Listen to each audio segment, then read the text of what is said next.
që Shqipëria ka kryeministrin më mizogen në Europë. Një kryeministër brutal në qëndrimet e tij ndaj ministrave, është i cili ka të përsëritura sekuenca të Idi Aminit në mbledhjet e qeverisë dhe pastaj në të gjithë mirë po ai me atletët të bardha dhe me ca manjerizma tjera i shuan dhe përpiqet të tregojnë në një kohë që në fakt është një mizogen i pamëshirë, i pa denjë, jo për atë post, po për asnjë post tjetër në Shqipëri. Mirë po, e gjitha kjo, gjithë të rrethana,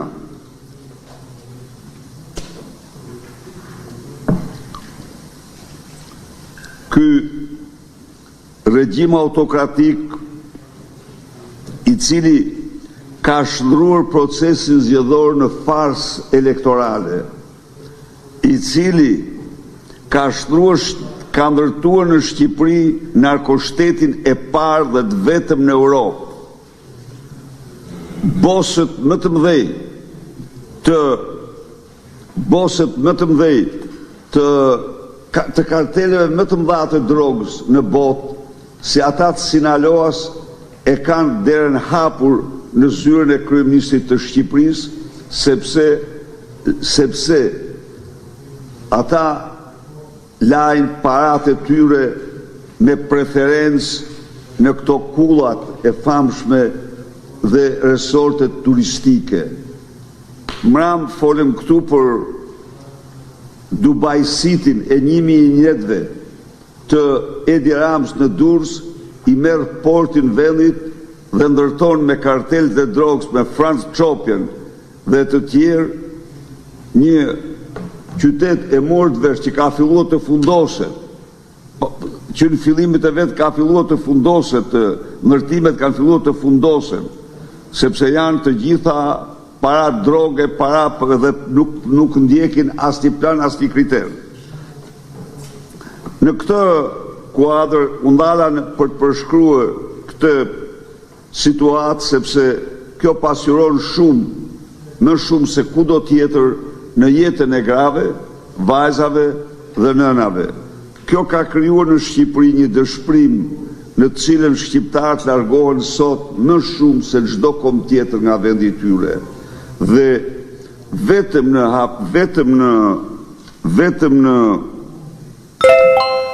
10 vite, nga 2014 a 2023, vetëm në hapësirën e Schengen janë larguar 1.100.000 shqiptarë. Sigurisht këtu ka një asimetri, janë larguar më shumë burrat.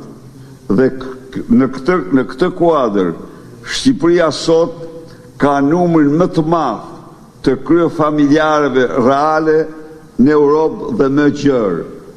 As vendet në luftë nuk kanë një fenomen të tillë të imponuar nga largimi masiv i qytetarëve nga Shqipëria.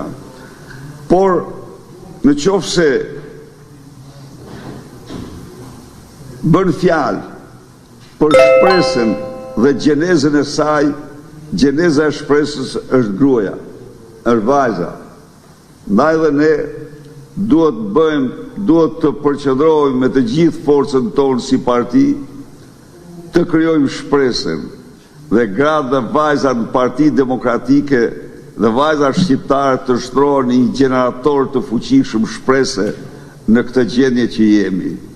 Partia Demokratike e konsideron dhe ka konsideruar gjithmonë jetike një betejë të pandërprerë me murin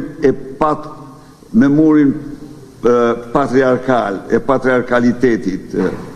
Duhet të jemi të vetëdijshëm se muri i patriarkalitetit është dhunuesi më kryesor i lirive dhe drejtave njerëzore, për aq sa lirit dhe drejtat e grave janë liri dhe drejta njerëzore. Ne ke programin ton në qeveri bëm gjithçka për të ngushtuar në maksimum barazin në financat e vajzave dhe grave me burra dhe arritëm që nga 36% që ishte kjo diferencë, zbritëm në 17% parafërsisht në mesataren e Bashkimit Evropian. Po ky është vetëm një tregues dhe ne sigurisht i përmbani sepse ajo ka rëndësinë e vet. Ne duhet dhe zotohemi këtu për një rol shumë më të madh të vajzave dhe grave në organizimin dhe drejtimin e Partisë Demokratike dhe të qeverisë së saj të ardhshme. Në këtë kuadër shpreh kënaqësinë se këtë vit në procesin zgjedhor në parti numri i kryetarëve të degëve është pakrahasimisht më i madh dhe procesi është në vazhdim dhe prandaj nuk por është më i madh se asnjëherë tjetër. Dhe unë duhet t'i përshëndes me këtë rast të gjitha ato zonja që morën përsipër, kurajon për të kandiduar dhe fituar në drejtimin e degëve, disa prej tyre dhe degëve më të mëdha të vendit. Është kjo një zhvillim shumë pozitiv për Partinë Demokratike. Sikundër, ne jemi në një proces zgjedhor tani të organeve drejtuese, të forumeve drejtuese të partisë. Ju siguroj se normat e përcaktuara do të kalohen, do të respektohen dhe të kalohen, dhe kjo në radhë parë, jo për shkak të normës, por për shkak të meritave tuaja të padiskutueshme që ju keni dhe kontributeve të çmuara që ju keni dhënë dhe jepni në Partinë Demokratike. Jam i bindur se me zgjerimin e hapësirës për vajzat dhe gratë në parti është një nga rrugët më të sigurta të ripërtritjes dhe të gjallërimit të partisë. Por ne jemi demokratë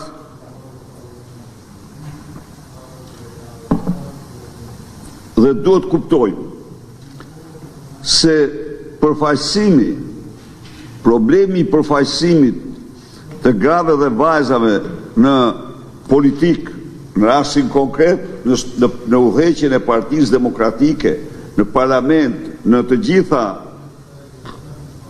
dhe nesër në qeveri, ka të bëj e vërteta është me legjimitetin, me vetë legjimitetin e forumeve drejtuese të partisë, me legjimitetin e përfaqësuesve të popullit në parlament dhe në qeveri.